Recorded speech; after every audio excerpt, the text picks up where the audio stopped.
காலையில அலாம் அடிச்சோ, அல்லது நாமளாக இயல்பாகவோ, அல்லது யாரும் எழுப்பியோ நம்ம கண்ண திறந்துக்கிறோம். ஆனா, எழுந்து ஒரு சில நிமிடங்கள்லயே மனசுக்குள்ள ஒரு வகையான குழப்பமும், ஒரு வகையான அலுப்பும் வருது. இன்றைக்கு என்ன உடுப்பு போடுறது? அல்லது இன்னைக்கு காலை சாப்பாடு என்ன செய்றது? ஆஃபீஸுக்கு போறதுக்கு எந்த ரோடால போறது? அல்லது இன்றைய நாள் எப்படி ஷெட்யூல் பண்றது?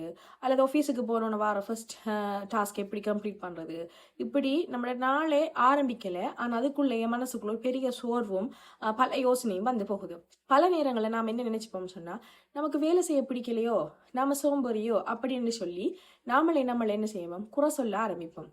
ஆனா, உண்மை என்னன்னு தெரியுமா? இது வந்து உண்மையிலேயே சோம்பேறித்தனம் கிடையாது. இது நம்மட மூளை நம்மளுக்கு தரும் ஒரு முக்கியமான சிக்னல்ன்னு சொல்லலாம். இத நாம சைக்காலஜில டிசிஷன் ஃபேட்டிக்ன்னு சொல்லுவோம். அதாவது முடிவெடுக்கிறதுக்கு சோர்வு. இது நம்ம இன்னும் கொஞ்சம் ஆழமா பார்த்தோம்னு சொன்னா, நம்மட மூளையில அந்த ப்ரீஃப்ரண்டல் கார்டெக்ஸ் அப்படின்னு சொல்லி ஒரு பகுதி இருக்குது. நாம தினமும் எடுக்கிற ஒவ்வொரு முடிவுகளையும், நம்மட திட்டமிடல்களையும் கட்டுப்படுத்துறது இந்த பகுதி தான். நம்மளோட மனசு ஒரு மொபைல் ஃபோன் பேட்டரி மாதிரி யோசிச்சு பாருங்க. நம்ம காலையில நாம எழும்பினோடனே நம்மளோட பேட்டரி 100% ஃபுல்லா இருக்குது. ஆனா அந்த பேட்டரி சார்ஜ் போறதுக்கு பெரிய முடிவுகள் மட்டும்தான் சார்ஜை குறைக்குதுன்னு சொல்லி இல்லை. நாம எடுக்கிற ஒவ்வொரு சின்ன சின்ன முடிவுகளும் கொஞ்சம் கொஞ்சம் என்ன செய்யுது, அந்த சார்ஜை குறைக்குது. என்ன உடுப்பு போடுறதுல ஒரு 5%, என்ன நம்ம இன்னைக்கு சாப்பிட்ற, என்ன வெஹிக்கிள்ல போற, எப்படி போற, சோசியல் மீடியால என்னத்தை போடுற, என்னத்தை பாக்குற, இப்படின்னு சொல்லி நம்மளோட காலையில 9 மணிக்குள்ளேயே நம்மளோட வேலையை தொடங்குறதுக்கு முன்னாலேயே நம்மளோட மூளோட பேட்டரி என்ன செய்யுதுன்னு சொன்னா 50% கீழே குறைஞ்சிடுது. அப்புறம் எப்படி நம்மளால வேலையில முழு கவனத்தோடையும் அந்த சுறுசுறுப்பாக முடிவுகள் எடுக்க முடியும்? ஸோ நம்மளோட மூளை சோர்வடையும் போது அது 2 விஷயங்களை செய்யும். ஒன்று என்னன்னு சொன்னா, ஒரு வேலையை தாமதப்படுத்தும். முக்கியமான வேலைகள் எல்லாம் என்ன செய்யும்னா தள்ளி போடும். அடுத்தது வந்துகிட்டு அவசரமா முடிவுகள் எடுக்க ட்ரை பண்ணும். யோசிக்காம தவறான முடிவுகளை எடுக்க வைக்கும். ஸோ நீங்க கேட்கலும் சரி, இந்த டிசிஷன் ஃபெட்டிக்ல இருந்து நம்மளோட மூளையை காப்பாற்றி நாள் முழுதும் தெளிவா இயங்குறது எப்படி என்று சொல்லி கேட்கலாம். அதுக்காக நான் முக்கியமா 5 விஷயங்களை இந்த வீடியோல சொல்லலாம்னு இருக்கேன். வீடியோ ஃபுல்லா பாத்தீங்கன்னு சொன்னா உங்களுக்கு ஒரு கிளியரான பிக்சர் ஒன்று கிடைக்கும். இதுல முதலாவது விஷயம் என்னன்னு சொன்னா, நம்மளோட அன்றாட வழக்கங்களை தானியங்கப்படுத்துறது. உதாரணமா உலக புகழ்பெற்ற ஸ்டீவ் ஜாப்ஸ் அல்லது மார்க் சகபர்க் ஏன் ஒரே மாதிரியான ஆடையை தினம் அணிறாங்கன்னு யோசிச்சிருக்கீங்களா? காரணம் இதுதான். அவங்க ஆடைகளை தேர்ந்தெடுக்கிற அந்த சின்ன சின்ன முடிவுல தங்களோட மூளையின் ஆற்றலை அவங்க வீணடிக்க விரும்புவதில்லை.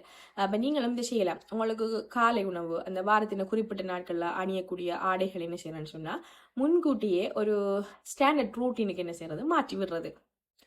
அடுத்த 2வது விஷயம், முன்னே இரவே என்ன செய்யறேன்னா நாளைக்குரிய வேலைகளை தீர்மானிக்கிறேன். உதாரணமா திங்கள் காலையில் எடுக்க வேண்டிய முடிவுகளை ஞாயிறு இரவே எடுத்து முடிச்சு விடுறது. நாளைக்கு நம்ம போட போற ஆடை, எடுத்து செல்ல வேண்டிய பொருட்கள், செய்ய வேண்டிய முக்கியமான 2 வேலைகள், இவற்றை எல்லாமே என்ன செய்யறேன்னா முதல் நாள் இரவே எடுத்து வச்சுறது அல்லது நோட் பண்ணி வச்சுக்கொள்றது. காலையில எழுந்தோனே மூளையை நிறையவே யோசிக்க வைக்காம செயல்பாடை மட்டுமே செய்யறதுக்கு தூண்டக்குள்ள அந்த டிசிஷன் ஃபெட்டிக்ல இருந்து நீங்க கொஞ்சம் கொஞ்சமா வெளியே வரையிலும். 3வது விஷயம், நாங்க சொல்லுவோம் அந்த டாப் 3 டாஸ்க் ரூல்னு சொல்றோம். அதாவது முக்கியமான 3 வேலைகளை விதி. இப்போ தினமும் காலையில 20 வேலைகளை பட்டியலிட்டு வச்சிருந்தா மூளை என்ன செய்யணும்னு சொன்னா பயந்து போயிடும். அன்றைய நாள்ல கண்டிப்பா முடிச்சே ஆக வேண்டிய 3 முக்கியமான வேலைகளை மட்டும் நீங்க தேர்ந்தெடுங்க. மற்றவைகள் எல்லாத்தையுமே என்னன்னா 2ஆம் பட்சமா வச்சுக்கொள்ளுங்க. அடிக்கடி சொல்லுவோம் மீட் த ஃப்ராக் ஃபர்ஸ்ட், அதாவது கடினமான வேலைகளை முதலில் செய்யறது. நம்மளோட மூளையின் பேட்டரி 100% ஃபுல்லா இருக்கும்போது காலை நேரத்திலேயே அன்றைய நாள்ல மிகவும் கடினமான அல்லது முக்கியமான வேலையை செஞ்சு முடிச்சிருது. மாலை நேரமாகக்குள்ள மூளை சோர்வடையும் போது எளிய வேலைகளை செய்யறது. அடுத்தது முக்கியமான விஷயம், இந்த அன்னெசரி சாய்ஸஸை லிமிட் பண்றது. இப்போ கடைக்கு போகும்போது அல்லது ஆன்லைன் ஷாப்பிங் செய்யும்போது அதிகப்படியான தேர்வுகளை நம்ம பார்க்கறத தவிக்கலாம். தேர்வு செய்ய அதிக ஆப்ஷன்ஸ் இருக்கும்போது, அதாவது செலக்ட் பண்ண நிறைய ஆப்ஷன்ஸ் இருக்கும்போது மூளை வந்துகிட்டு குயிக்கா டயர்ட் ஆகும். வாழ்க்கையில நாம் எடுக்கிற பெரிய முடிவுகள் மட்டும் நம்மட வாழ்க்கையை தீர்மானிக்கிறது இல்ல. நம்ம தினமும் எடுக்கிற சின்ன சின்ன முடிவுகள் தான் நம்மட மன அமைதியை தீர்மானிக்குது. நம்ம காலையில அலுப்பா இருந்தேன், நான் சோம்பேறி அப்படின்னு சொல்லி குறை சொல்லாம, என்ன மூளைக்கு அதிகப்படியான முடிவுகளால அழுத்தமா இருக்கு, நான் அதை முறைப்படுத்தணும் அப்படின்னு சொல்லி அண்டர்ஸ்டாண்ட் பண்ணணும். நம்மட மூளையோட ஆற்றல் சொல்றது ஒரு ஒரு மெஜிக் எனர்ஜின்னு சொல்லலும். அது தேவையற்ற சின்ன சின்ன விஷயங்கள்ல குழப்பங்கள்ல வீணடிக்காம நம்மளோட வாழ்க்கையோட வளர்ச்சிக்கும் மகிழ்ச்சிக்கும் பயன்படுத்துற மாதிரி சேமிச்சு வைக்க. சொண்டிலேருந்து முடிவெடுங்க. உங்களோட மூளையோட ஆற்றலை சேமிக்க என்ன மாற்றம் செய்ய போறீங்க என்று கட்டாயம் நீங்க முடிவெடுத்துக் கொள்ளுங்க. ஸோ உங்களோட நண்பர், உங்களோட குடும்பத்தில் யாராவது தினமும் காலையில என்ன பண்றது, என்ன செய்யறேன்னு தெரியவில்லையே, குழப்பமா இருந்தா அவங்களுக்கு இந்த வீடியோவை கட்டாயம் மறக்காம ஷேர் பண்ணுங்க. மன ஆரோக்கியம் மற்றும் உளவியல் சார்ந்த மேலும் பல தகவல்களுக்கு நம்மளோட அடுத்தடுத்த வீடியோக்களை நீங்க பார்க்கலாம். இன்னும் ஒரு நல்ல தலைப்பில் உங்களை சந்திக்க நன்றி.